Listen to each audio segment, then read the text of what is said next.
The large sedan with the DS badge carries a heavy weight of expectations in terms of design.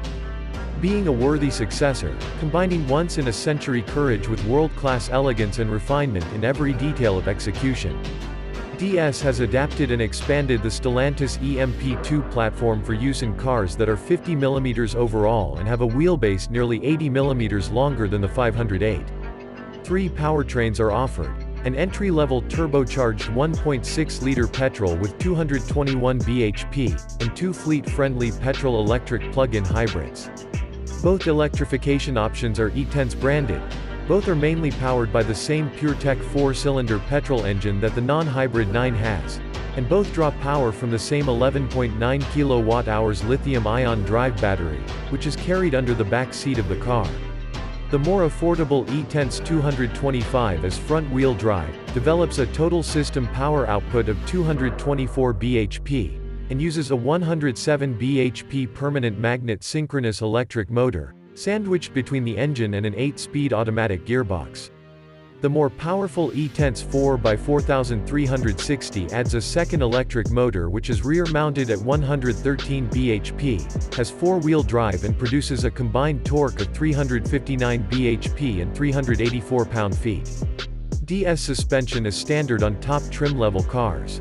By combining the more conventional adaptive damping technology with a powerful front-facing camera and image processor, this system transforms what would otherwise be an adaptive suspension system into an active system that can adjust the buffer for inputs that the car has not yet reached. The DS car makes for a reassuringly top-level, luxury feel. More privileged cabins can find Alcantara headlining, full-grain Nappa leather interiors and even heated and massaged rear seats in one of several optional interior design theme packages. The driving position is straight and quite low, in front of the all-digital instrument and infotainment system with a few usability drawbacks. There is plenty of legroom in both rows. Headroom is narrower but by the standards large enough for a larger adult, but elbow and shoulder room is still a bit tighter. Luggage space is provided in the cargo space which is quite wide and long. It can be expanded by folding the back of the seat back and has a handy drop-down hook for securing smaller shopping bags. The available loading height is eaten up by the audio system amplifier at the bottom of the rear parcel rack. The DS9 has a 12.0-inch touchscreen infotainment system as standard, as well as a networked TomTom 3D navigation system. It's a good-sized widescreen-oriented system with a useful outline of shortcut menu buttons underneath and small steps to anchor the finger before pushing across the screen. It offers wired mirroring for Apple and Android smartphones as standard. The factory navigation system is fairly easy to program and follow, and the mappings are clearly displayed.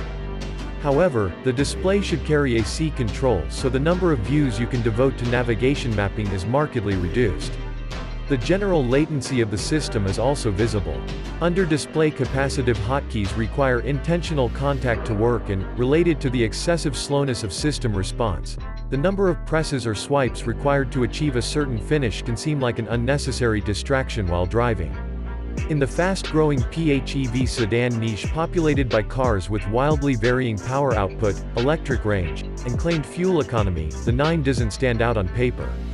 And with more than 50% more power range. However, it's a car with an engine that seems fit for its mission of luxury and requires unhurried progress especially during a relaxed atmosphere. Performance is mediocre but it takes 8.6 seconds to reach 60 miles per hour from rest, making it no faster than the hot-selling 4-cylinder diesel executive sedan a decade ago. Under higher throttle loads, gear changes from the 8-speed automatic come with minimal delay and are often a bit clunky and with important interruptions in power delivery. The gearbox seems to shift cleverly and fine-tune itself when the car is running in electric mode. Performance feels mostly linear here, doesn't feel any shifting and there's more than enough power accessible to keep the car moving with traffic very easily at up to 50 miles per hour.